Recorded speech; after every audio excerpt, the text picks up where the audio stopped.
Olá, pessoal, sejam bem-vindos a mais um episódio do projeto Vozes, realizado para dar voz a questões sociais importantes e urgentes da atualidade. Eu sou a Naira Loureiro e no episódio de hoje vamos falar sobre adultização e erotização infantil.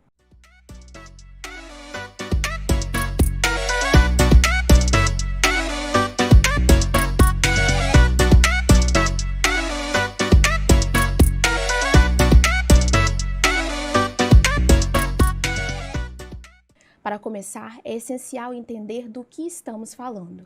A erotização infantil refere-se à exposição precoce de crianças e adolescentes a conteúdo sexualizado, tanto por meio da mídia, quanto por roupas inadequadas, brinquedos inapropriados ou conversas inoportunas.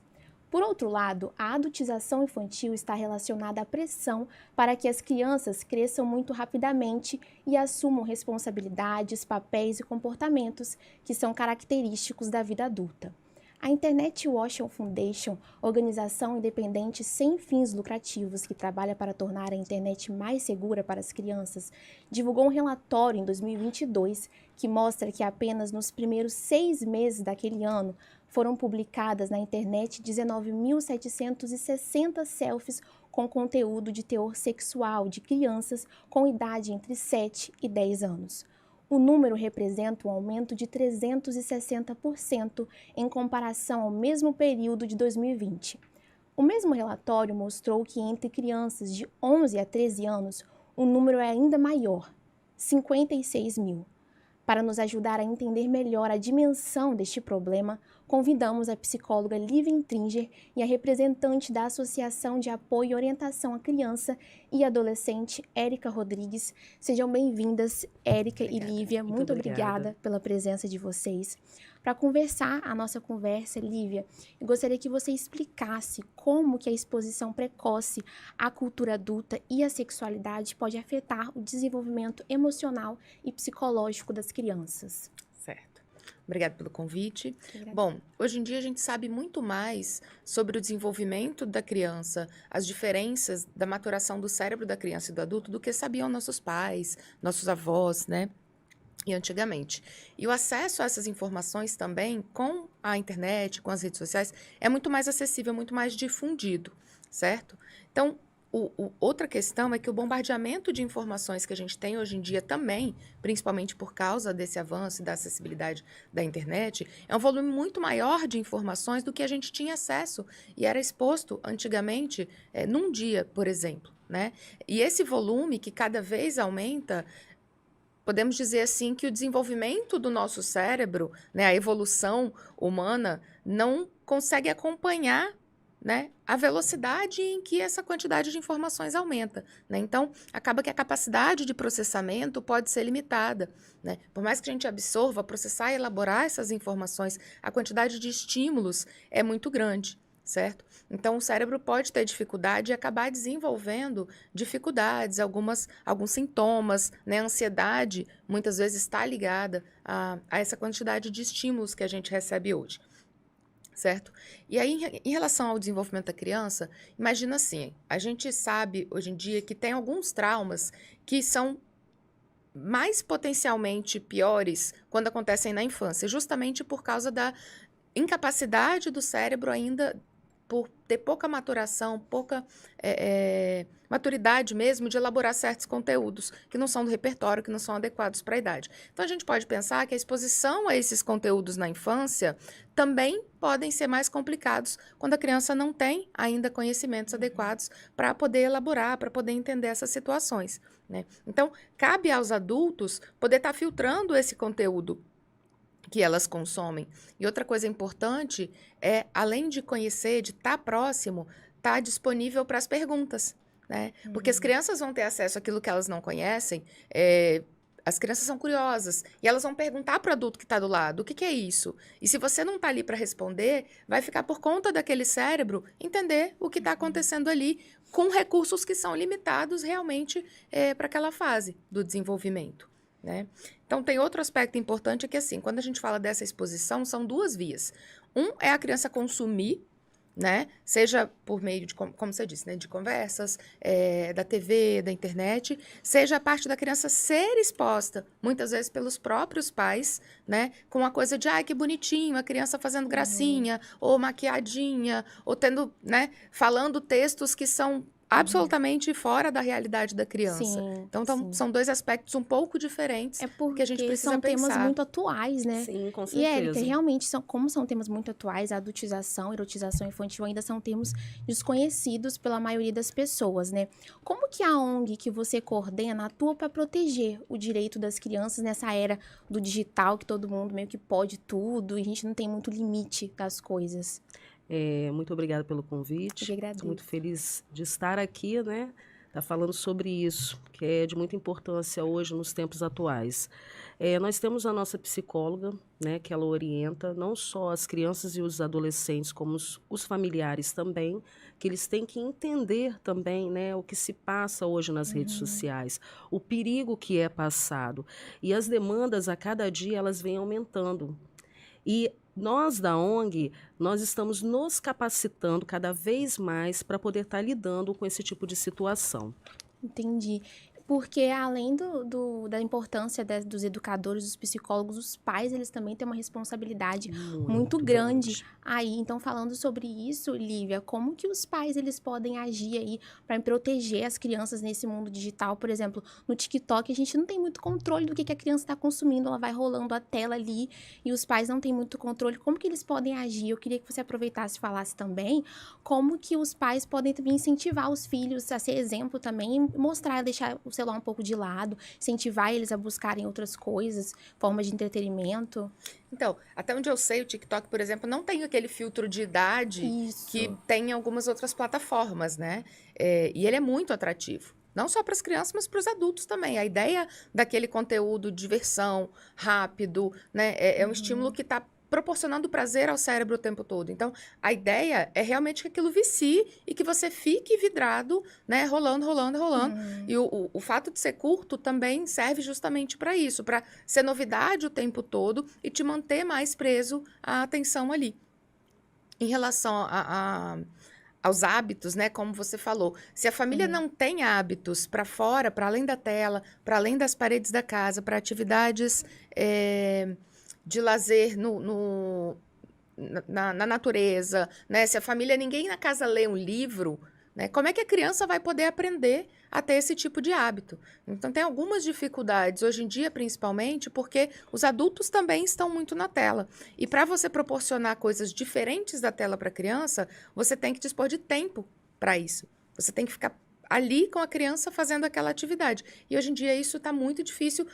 Por causa que os adultos também, né, estão um pouco viciados na tela. E outro, a ideia da produtividade, né? Que às vezes a pessoa está trabalhando, está fazendo tarefa de casa, está estudando, está fazendo alguma coisa e está ali com a criança sem produzir nada, né? No lado do adulto, pode ser um pouco difícil pela disposição, pela disponibilidade e às vezes, né? Porque aquela realidade não permite esse tempo. E, Érica, assim como a Lívia tá falando sobre a responsabilidade dos pais, como tá difícil também, não só para as crianças, que é uma novidade, mas para os pais também. A sua ONG, ela disponibiliza algum recurso, alguma ferramenta para ajudar também esses pais a orientar, porque clarear assim, a mente deles relacionado a esse problema, esses problemas. Nós temos uma equipe técnica, né, juntamente com a psicóloga, que promove palestras, né, não só com as crianças e adolescentes, mas também com as famílias. Como eu disse anteriormente, para que eles possam estar entendendo essas demandas, né, que infelizmente pode estar deixando a criança na visão do agressor. Entendi. É importante essa questão de palestra também, orientação, Sim. porque a gente não sabe muito bem como lidar com isso. Às vezes os pais não sabem muito lidar com trazer essa conversa, esses assuntos sensíveis para dentro de casa. Então, Lívia, como que os pais, haveria uma forma, assim, dos pais terem uma conversa mais saudável? Como que seria a forma ideal de abordar esses assuntos que são tão sensíveis dentro de casa, na maioria dos lares, né, das famílias? Então, é muito importante que os pais tenham uma relação com a criança de proximidade, de confiança, né? Porque quando aquela criança tiver exposição a coisas que parecerem estranhas para elas, elas vão ter liberdade de falar com os pais, né? Se não tem na casa esse momento de abertura, aquela conversa, como é que foi o dia, teve alguma coisa diferente que aconteceu, a criança muitas vezes não vai ter espaço para trazer, né? Ou não vai problematizar, não vai conseguir entender. Importante a gente pensar que não é responsabilidade da criança saber o que é da idade dela, o que é apropriado para ela ou não. Essa responsabilidade é dos adultos, né? Seja filtrando o dispositivo com controle parental, seja olhando o que a criança assiste e falando, olha, isso, eu não quero que você assista esse conteúdo, eu não quero que você assista esse conteúdo. Porque se a criança tem essa confiança, eu já ouvi algumas vezes, né? Assim, tem um coleguinha falando de um vídeo, de um youtuber, e a criança fala, não, minha mãe não deixou eu assistir esse, né? E para a criança poder seguir esse ensinamento, ela precisa confiar nessa informação que os pais trazem, tem que ter essa proximidade. E a responsabilidade deles estar conhecendo e filtrando esse conteúdo. É uma rede de apoio que precisa ser unir para conseguir alcançar o objetivo de melhorar essa questão. Mas você acha, Érica, que hoje em dia, qual recurso, assim, que você acha que poderia ser essencial, assim, para a gente tratar esse assunto? Um apoio de alguma instituição, do próprio governo, ações, conscientização? O que você pensa, assim, que seria hoje, assim, olha, eu acho que isso seria fundamental para a gente caminhar, para progredir nessa questão? Eu acredito que a partir do momento, né, que esse apoio seja fortalecido, eu acho que o degrau maior seria da parte do governo. Né? Hoje, nas escolas, nós quase não vemos, às vezes o assunto ele é muito abafado, os professores às vezes têm medo, né, de estar conversando sobre isso, e acaba, né, essa responsabilidade partindo até na responsabilidade maior das instituições. Então, eu vejo hoje, né, dentro da minha instituição, né, a responsabilidade muito maior. Então, assim, as escolas públicas, né, da prefeitura, do governo, a gente quase não vê e a gente também não tem apoio, né, em questão a essas demandas que está acontecendo no momento. E isso é muito perigoso para nossas crianças e adolescentes, né? Hoje a visão que nós temos das crianças é que os pais não estão conseguindo mais controlar, principalmente nas redes sociais. Não estão. E isso afeta não só as famílias, vai afetar eles futuramente, né? E infelizmente, esse apoio a gente agora está, assim, limitado. A gente não tem realmente esse recurso no momento para poder estar diminuindo um pouco dessas demandas. Que é muito grave também a questão das mídias sociais, né? Sim. Que a gente não sabe muito bem a quem responsabilizar sobre esses conteúdos que estão sendo disponibilizados aí. O que você acha? Qual a responsabilidade, assim, das mídias? Você acha como que deveria ser, Lívia? Isso.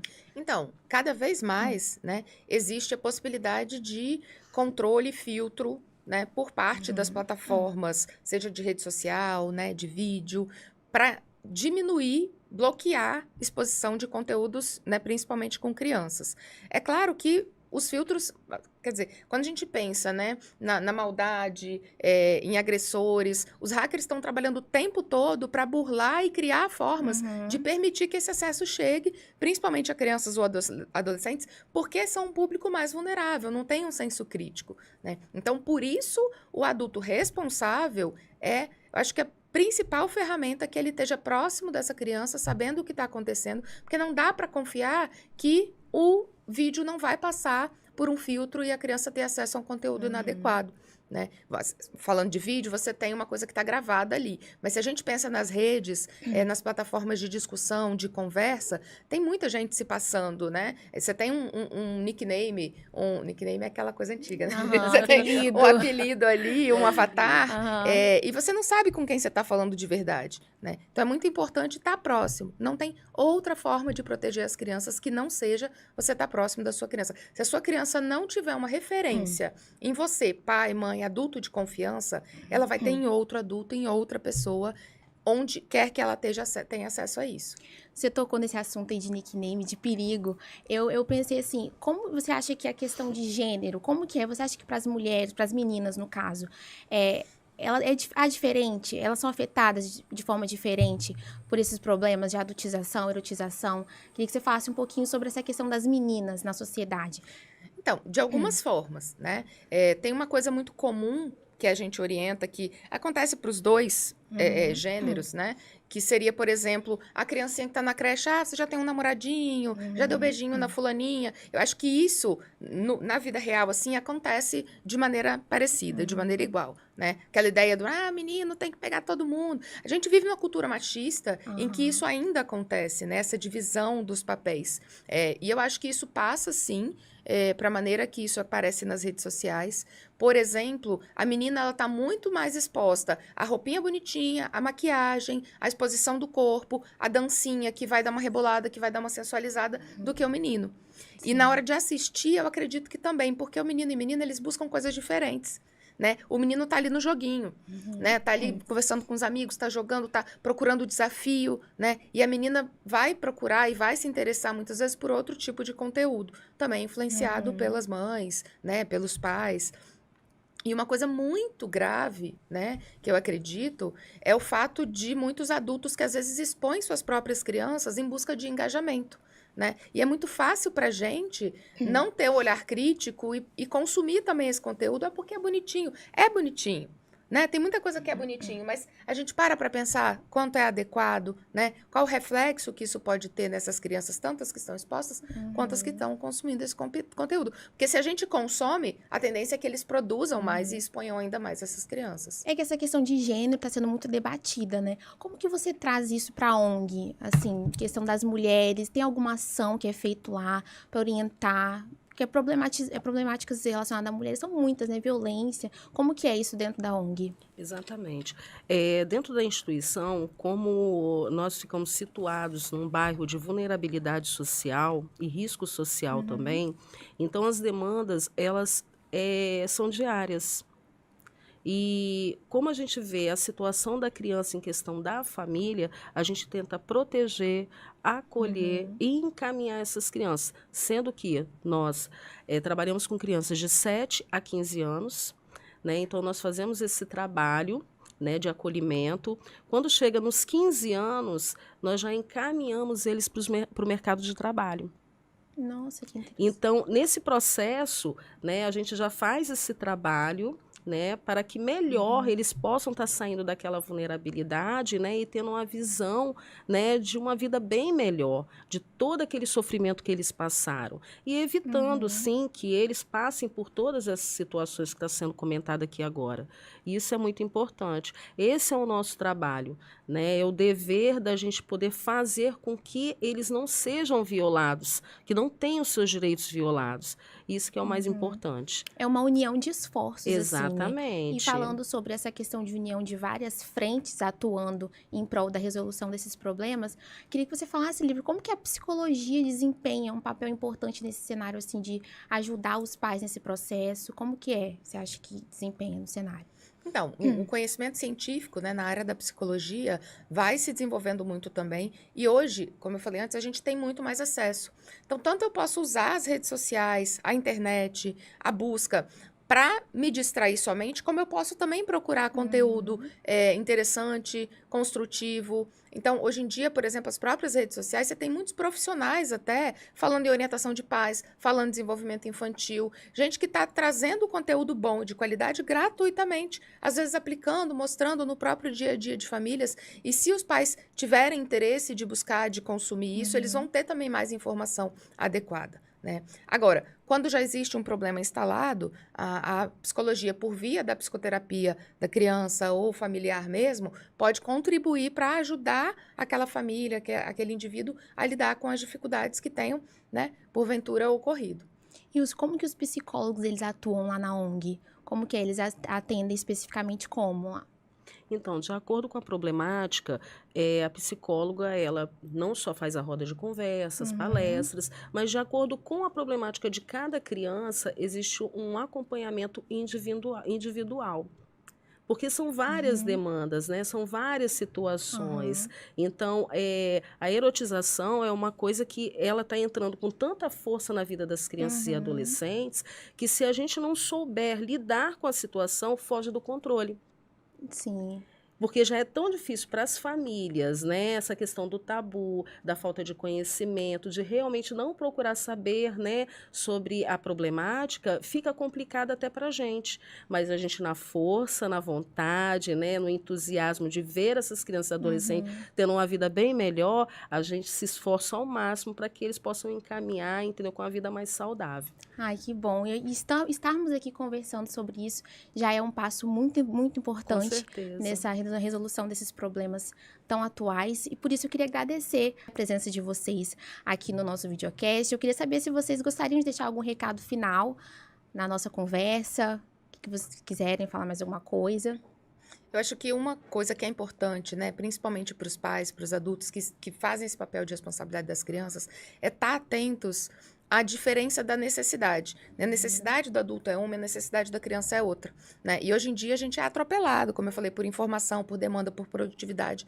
E é preciso ter essa consciência de parar e observar a necessidade diferente da criança para poder estar provendo um ambiente mais saudável para que eles possam desenvolver com mais saúde, com mais habilidades sociais, enfim. Você também quer falar mais uma coisa? Eu só gostaria de deixar bem claro que não só os pais, né, os familiares, mas nós como cidadãos, nós temos realmente a responsabilidade de proteger essas crianças e adolescentes. Né? Não é porque às vezes você vê uma criança atravessando uma rua que você não vai ajudar. Ah, porque não é meu filho? Não, é nossa responsabilidade. É um direito que ela tem de ser protegida. Eu gostaria muito de agradecer, tá? Muito A obrigada, oportunidade. gente. O prazer foi todo nosso de estar recebendo vocês aqui hoje. Quero agradecer também a você que assistiu a este episódio até o fim. Falar sobre erotização e adultização infantil na atualidade é fundamental para proteger as crianças e adolescentes e também as futuras gerações. Mesmo atuando como jornalista, psicólogo, voluntário ou apenas como cidadão, é o nosso papel como sociedade defender os direitos das crianças e adolescentes e também proporcionar uma infância saudável. O primeiro passo é termos ciência desses problemas e estarmos aqui hoje para falar sobre esses assuntos tão sensíveis já é um grande avanço, porque o diálogo é sempre a melhor solução. Você que é pai, mãe, converse com seus filhos, estejam presentes, ouçam-os e orientem eles sobre o mundo em que vivemos. Obrigado por nos assistir e lembre-se, a proteção das crianças é uma responsabilidade de todos nós. Até a próxima!